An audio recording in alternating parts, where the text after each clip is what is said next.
Estamos ya de vuelta acá en a las 8:45 en este día, en esta noche hablando acerca de temas de justicia, porque es el tema de coyuntura en Guatemala.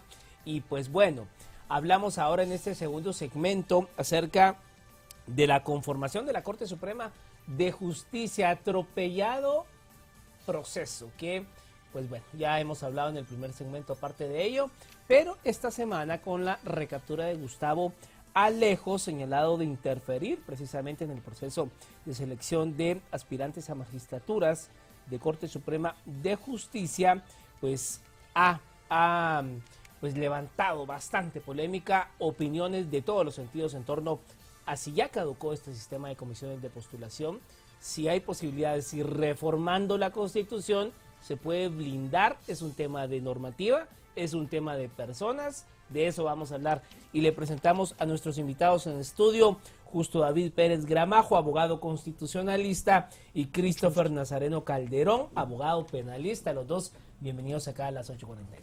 Gracias por acompañarnos. Muchas gracias. El licenciado Pérez Gramajo, realmente el tema de comisiones de postulación empieza a hacer crisis a partir de la ley de comisiones de postulación. Antes del 2009, nadie ni sabía ni cómo se integraban las cortes, y al ser un proceso corporativo siempre han existido grupos de interés que influyen e inciden en este proceso. ¿Por qué se vuelve tan controversial, licenciado, a partir del 2009 este proceso? Muchas gracias, Cristian, por la oportunidad de estar acá. Mire, yo creería que tenemos que incluso retroceder un poco más en el tema de la historia. El diseño constitucional original de la Constitución no preveía las comisiones de postulación. Los legisladores constituyentes del 85 no previeron esa situación, era una elección directa del Congreso de la República. Entonces, así las cosas, en el Congreso se conformaban comisiones adentro del Congreso interna corporis para poder elegir a los magistrados de la Corte Suprema de Justicia y magistrados de la Corte de Apelaciones. La sociedad vio que se le estaba excluyendo su participación y no tenían ningún control de esa situación, ni siquiera tenían voz ni voto en esa situación, era un tema de los diputados al Congreso de la República. Esto genera una crisis que se salió muy mal en el 93 con el golpe de Estado del expresidente Jorge Serrano Elías, y hubo la oportunidad política para hacer las reformas a la Constitución, y a lo primero que le cayeron fue al tema de cómo elegimos magistrados de la Corte Suprema de Justicia y magistrados de la Corte de Apelaciones. ¿Pero por qué razón? Porque entendemos que de los tres poderes del Estado, el poder judicial tiene que ser el único poder político que tiene que estar conformado por expertos en derecho que van a ser el soporte de cualquier tipo de organización política que los demás órganos puedan tomar. Así las cosas, es un órgano muy importante, es el fiel de la balanza del sistema democrático.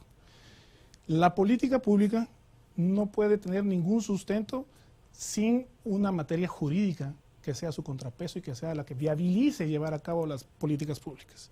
En ese sentido, el organismo judicial tenía una preponderancia tremenda. Esa reforma constitucional fue, a mi parecer, no muy buena y no nada agradable para nosotros los juristas, porque el organismo judicial se le afectó en su poder que tenía de ser ese fiel de la balanza de los sistemas políticos. La elección cada año de los presidentes debilitó el sistema. Entonces, después de eso, dijeron, ¿y ahora qué hacemos? Metamos a la academia. La academia de sus decanos y los rectores tienen que poner a los mejores abogados, a las mejores personas. Esto no resultó así. Al principio tal vez pudo ser así las primeras 12 ejercicios. Después del 2009, como usted dice, viene todo este problema. Porque los intereses políticos, los intereses corporativos y todavía aún más intereses de todo tipo tienen una gran especial preponderancia para elegir a sus jueces, a sus magistrados, como ellos necesiten. Ahora bien, licenciado Calderón, repasando ya esta reseña cronológica que nos ha hecho acá el abogado Pérez Gramajo, ¿en qué momento la cosa se distorsiona y empezamos a ver a estos actores? En su momento se habló del señor alias el rey del tenis, o el señor Gustavo Herrera, que está ahora en Nicaragua, Gustavo Alejos, que vimos las fotografías esta semana. O sea, una enfermera declaró hoy que el señor recibía entre 30 a 35 visitas diarias. O sea, es un lobby tremendo, ¿no? ¿En qué momento esto se convirtió en una injerencia de una persona en todo un proceso? Sí. Bueno, muchas gracias también por la oportunidad, ¿verdad? Creo que tu pregunta va más enfocada a la manipulación, ¿verdad? De lo que está pasando con las comisiones y los magistrados, ¿verdad? Pero creo que de por sí en la historia, como lo dijo el licenciado, se ha venido manipulando cualquier tipo de elección, ¿verdad? Entonces, ya tenemos la comisión ya mandó su listado a lo que es el Congreso, ¿verdad? Con sus 26, para que sean electos 13, ¿verdad? Como lo establece la Constitución. La norma de las comisiones de postulación, pues es bien, porque les da directrices, ¿verdad? Que tienen que seguir de cómo elegir, ¿verdad? Como es el tema de la ética, ¿verdad? Entonces, a mi criterio y a mi opinión, siento que la ley es buena, ¿verdad? Que no se cumpla o que no se cumpla cabalidad o que siempre haya esas luchas de poderes, pues son otros temas que salen del rango, ¿verdad? O sea, ¿usted cree que acá el problema es de las personas? Sí. No de lo que está escrito en papel. No, la ley es muy buena para elegir a los magistrados, exactamente. Bueno, en este caso, pues ya se envió una nómina, eligieron de 1 a 100 en su tabla, ¿verdad? Hubieron candidatos muy buenos, pero que no fueron electos, ¿verdad? Como el tema que estaban tocando ustedes anteriormente, como lo fue ahorita el que está sonando de Alejos, ¿verdad? Un hombre, Juan Carlos, por ahí, que suena que él tenía los 100 puntos cabales, ¿verdad? Pero la comisión, al ver esto, no fue elegido, no lo eligieron, ¿verdad? Entonces, creo que hacen su mejor esfuerzo, a mi criterio, pues funciona. Sí. Ahora, licenciado Pérez Gramajo, hay que también explicarle a la audiencia que el sistema de comisiones de postulación no se aplica solo para Cortes de Apelaciones y Corte Suprema de Justicia. Constitucionalmente se aplica a 3 cargos más: Contralor, Fiscal y Procurador de Derechos Humanos, más otros 3 que no están en la Constitución, sino en leyes ordinarias. Pero ¿por qué tanta crisis en Corte Suprema y Cortes de Apelaciones, cuando no vemos esa crisis en las comisiones de postulación prácticamente de los otros 6 cargos que son nombrados por el mismo procedimiento? Mire, lo que pasa es que responden al mismo origen, la necesidad de incluir a la academia para que nombren a los mejores. Ese es el problema. Y el segundo, yo diría más bien que eso es un problema, como dijo anteriormente, no es de personas o de diseño. Lo que pasa es que los seres humanos estamos realmente sujetos a presiones y somos falibles, no somos perfectos, no somos autómatas ni robots. Entonces estamos sometidos a ese tipo de presiones. Todo lo que hace el ser humano es un producto de su falibilidad. El derecho, la Constitución, las leyes son productos que hacen los seres humanos. Y los seres humanos somos imperfectos, entonces los productos que van a venir son imperfectos. Aquí lo que tenemos que hacer es buscar que sean perfectibles, que se necesite una reforma constitucional, es importantísimo. Que se necesite la mejora del diseño en leyes ordinarias, pues es absolutamente importante. Las comisiones de postulación en sí no es que sea un mal diseño, no es que sea algo malo. En su momento se pensó que esa era la salida viable para sustraer ese proceso solo de plática de los señores diputados al Congreso de la República, que se abriera y que se abriera más el espacio para que ese chance de gestionar, fiscalizar o por lo menos estar atentos a que el proceso se llevara de una manera transparente, también le correspondiera a la academia e incluso a la sociedad civil. Yo saludo muy positivamente el ejercicio que el señor presidente del Congreso de la República acaba de decir, de que antes de proceder a hacer la elección va a promover una como mesa de diálogo, a todos los candidatos los van a presentar y van a tratar de preguntarles acerca de sus planes de trabajo, etcétera. Eso no está en la ley, eso no está en la norma. Eso es la persona, el individuo que dijo, vamos a transparentar este proceso y le vamos a otorgar un espacio para que el candidato exprese qué quiere hacer o que lo evaluemos públicamente. Ahí es la voluntad política la que priva. Pero partiendo de eso, licenciado Calderón, con todo lo que hemos visto esta semana, con las evidencias, fotografías, videos que se presentó en la conferencia del Ministerio Público de la FESI, con el testimonio de esta enfermera que dice que el señor recibía cualquier cantidad de personas, ¿cómo queda esa nómina que ya se envió al Congreso? Queda un gran signo de interrogación. Sí, exactamente, pues, o sea, son cosas o sucesos que no se tuvieron que haber dado, por ejemplo, ¿verdad? Eso es el tema de la honorabilidad, ¿verdad? Los postulantes, ¿verdad? Vuelvo a tocar el tema de ética, ¿verdad? Por supuesto. Los comisionados a la hora de elegir, pues, ellos basaron todo su conocimiento en la ley, ¿verdad? De comisiones de postulación. ¿Qué pasa? Que el control, como lo regresamos a hablar del control, si las personas siempre van a querer controlar para posicionar a X persona en tal lugar, para posicionar a X persona en tal lugar. Muy mal visto, por supuesto. A mi criterio, pues no tendrían que las personas involucradas en cualquier acto pierden honorabilidad, ¿verdad? O integridad. ¿Va? Integridad tanto cuando no te están viendo como cuando te están viendo. Entonces, a mi criterio, las personas que estuvieron involucradas en algo tan chiquito o algo tan grande, no tuvieron que estar ni siquiera dentro de esa nómina. Ahora, licenciado Pérez Gramajo, realmente la nómina de los 26 que se presentó cambió a partir del golpe que se da el martes con esta investigación de comisiones paralelas, porque obviamente, digamos, usted lo refería, los comisionados son humanos y están sometidos a presiones, claro, y están sometidos a los grupos corporativos a los que responden. ¿Cambió en algo que se haya puesto en evidencia las acciones mediante las cuales estaba operando políticamente Gustavo Alejos? Mire, yo no sabía decirle ese tema porque no soy comisionado, tampoco soy candidato, no me he postulado jamás para un puesto de elección, a pesar de que es un derecho constitucional, ¿sí? Ocupar cargos políticos y ejercer el derecho de elegir y ser electo.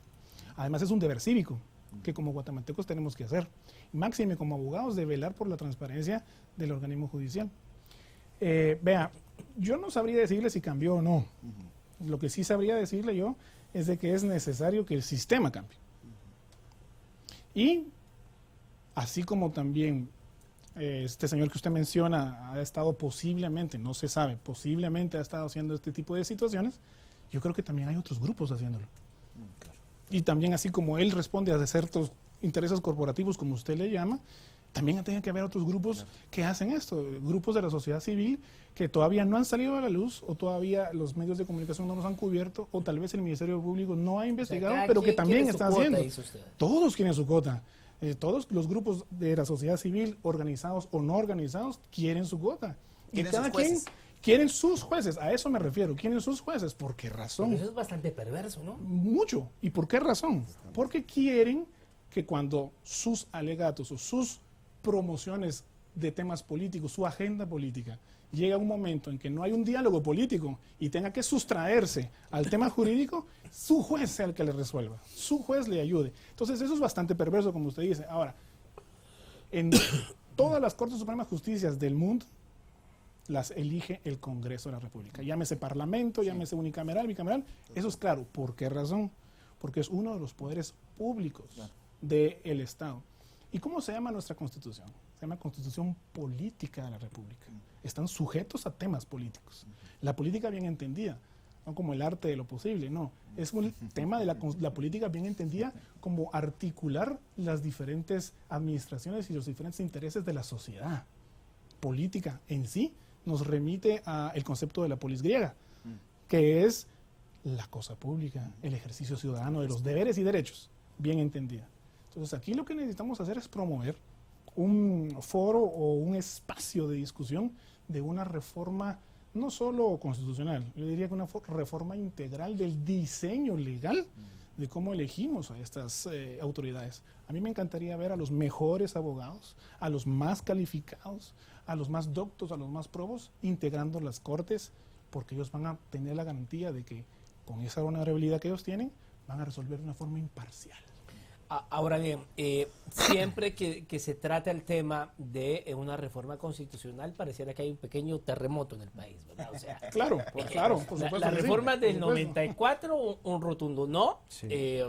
después, Del perdón, 98. perdón, Del 98. en la que se promovió en el gobierno de Álvaro Arzula, La la 98. consulta popular, en el Sí. 98, un rotundo no. Sí. Hubo una fuerte pues, discusión en ese entonces, Claro. no digamos la que Las se siguientes. pretendió promover. Ni siquiera pasaron de discusión en el Congreso. No Claro, pasaron hubo de eso. una fuerte oposición, el tema de la justicia indígena, que ahí cobró mucha relevancia. Sí. Al final, pareciera que hablar de reforma constitucional en Guatemala no nos ponemos de acuerdo. ¿Cuándo lo vamos a hacer? O sea, en algún momento tiene que ocurrir esto en el Perdón, sistema de justicia. es como hablar de reforma fiscal. Nunca es el momento. Jamás queremos pagar más impuestos y jamás queremos saber cómo vamos a financiar el Estado. Yo siento Hay que que ya es hacerlo. necesario. Ya es necesario. Ya es necesaria la reforma constitucional y pues los abogados constitucionalistas pues tienen que poner ya cartas en el asunto, ¿verdad? Porque, bueno, los presidentes en toda la historia han querido reformar pues el lapso que tienen ellos, ¿verdad? Para quedar electos o reelegirse. Correcto.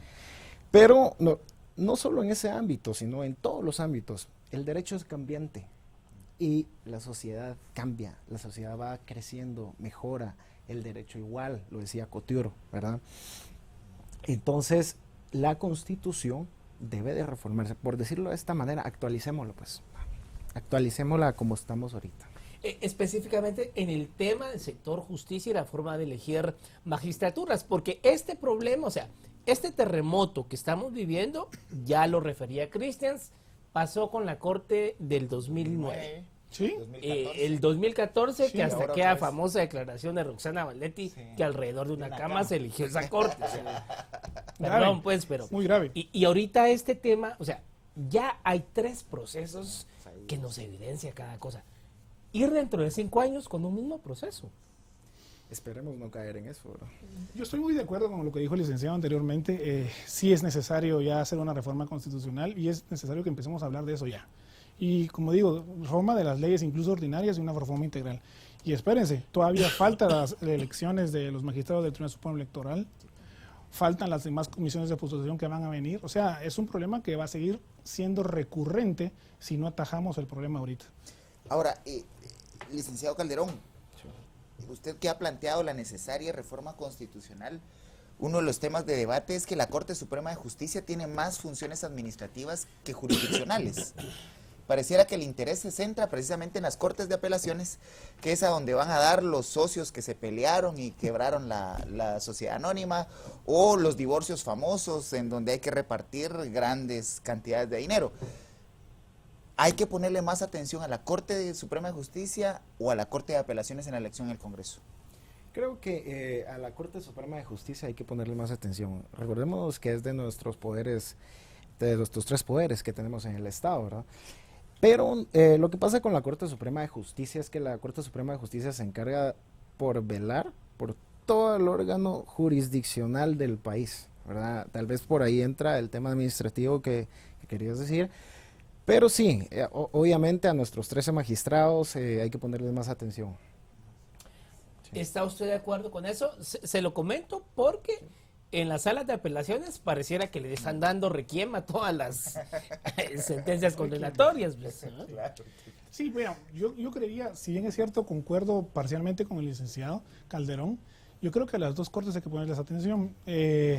Si bien es cierto, la Corte Suprema de Justicia es un órgano muy importante, la Constitución establece que la facultad, el poder jurisdiccional se ejerce a través de la Corte Suprema de Justicia en exclusiva, así lo establece la Constitución, pero las Cortes de Apelaciones son el tribunal colegiado a donde toda sentencia de primer grado llega a revisión a través del recurso de apelación. Es decir, como usted muy bien dijo, los socios se pelearon, pero van a primera instancia primero.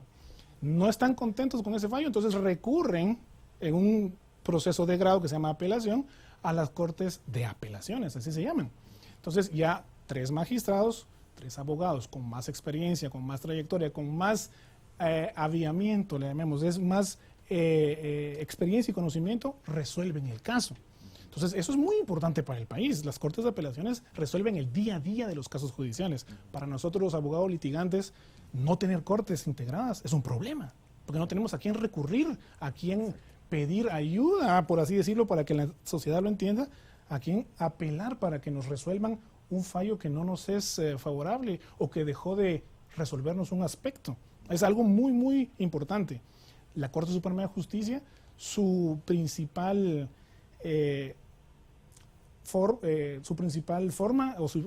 función, perdón, es unificar la doctrina constitucional. Revisan lo que la Corte de Apelaciones hizo. Así hacen ese trabajo. Así lo hacen. Sí, más lo hacen. jurisdiccional.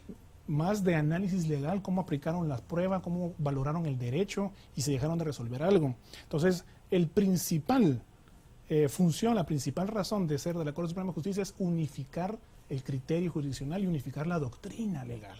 Ese es el principal en justicia ordinaria. Entonces, la función jurisdiccional es muy importante y las dos cortes yo creo que debemos de ponerle coco. Ahora bien, hay una situación. La reforma constitucional del 93 incluía quitarle esas funciones administrativas a la Corte Suprema de Justicia. En los países desarrollados no se logró, eso no se logró. En los países desarrollados, llámese Estados Unidos, México, no tienen facultades administrativas, solo son jueces, solo juzgan. Y lo demás lo hace el ministro de Justicia. El Ministerio de Justicia es el que hace eso, administra. Ellos juzgan. Ahora, licenciado Calderón, nadie quiere perder poder. Y aunque es. las funciones administrativas son a veces dilatorias y engorrosas y burocráticas, uno de los temas que se ha planteado en las propuestas de reforma constitucional ha sido esa separación de funciones administrativas de las jurisdiccionales.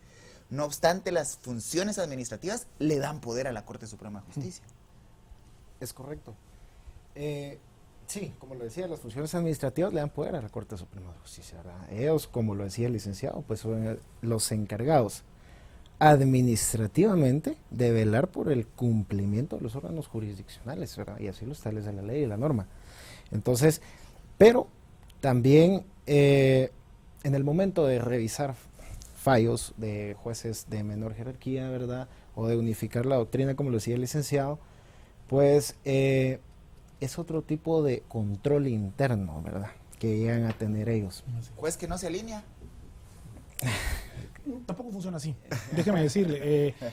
No funciona así. No funciona así. Tampoco No funciona así. funciona así. Tampoco funciona así. No es que no se alineen. ¿No? Incluso hay denuncias contra magistrados que sometieron presiones en y algunos todo. casos. En algunos casos. Bueno, el tema es, como usted muy bien dice anteriormente, Cristian, si bien otorga poder, pero sería un poder mal entendido. Claro, totalmente. Porque el hecho de que yo ponga a un juez allá o acullá y que tenga disposición sobre el recurso económico del organismo judicial, eso no es poder. El poder de la ciencia, el poder del derecho, el poder de tener la razón. Como dice el dicho, podrán tener la fuerza, podrán tener el dinero, pero jamás podrán tener la razón. El poder de la razón es algo muy importante, que se debe de madurar en una sociedad que aspira a ser democrática, que aspira a ser más desarrollada. Entonces el poder administrativo, el poder del presupuesto, eso no lo quieren soltar, pero no están entendiendo que ahí realmente no radica el poder del juez, bien entendido como su capacidad de juzgar y administrar justicia. Ya para ir concluyendo, licenciado Pérez Gramajo, ¿cómo cree usted que va a terminar este episodio? Se lo preguntamos a los panelistas del primer segmento, se lo queremos preguntar a usted también.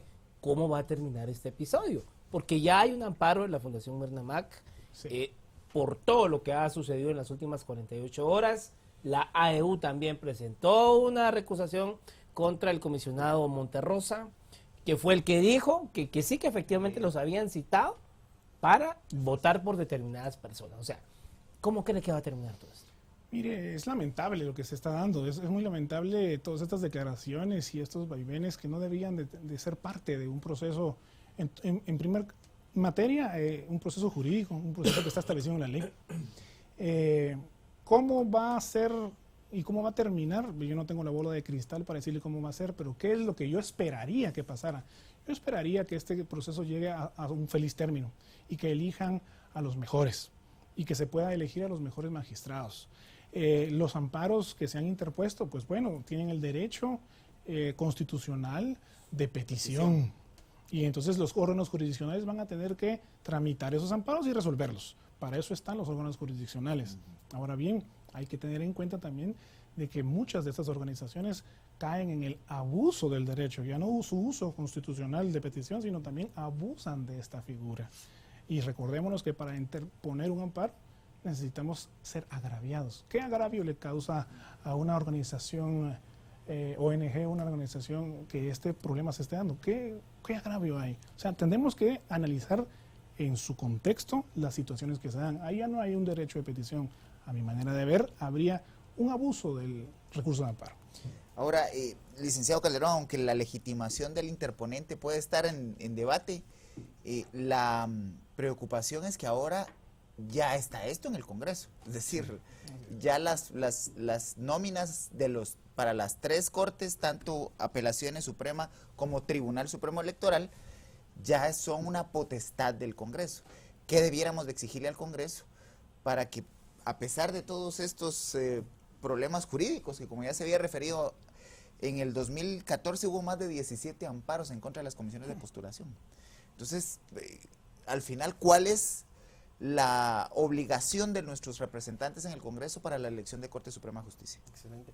El organismo legislativo debería de cumplir, así de sencillo. Ellos tienen que apegarse a la Constitución y cumplir. No podemos pasar más tiempo sin cortes.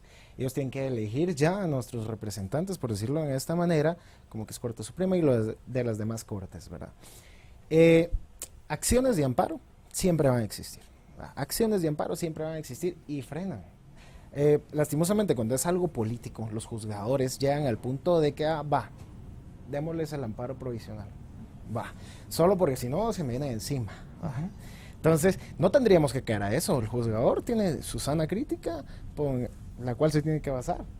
Entonces, ¿qué tiene que pasar y qué tenemos que exigirle al Congreso de la República? Pues que elija, ¿verdad?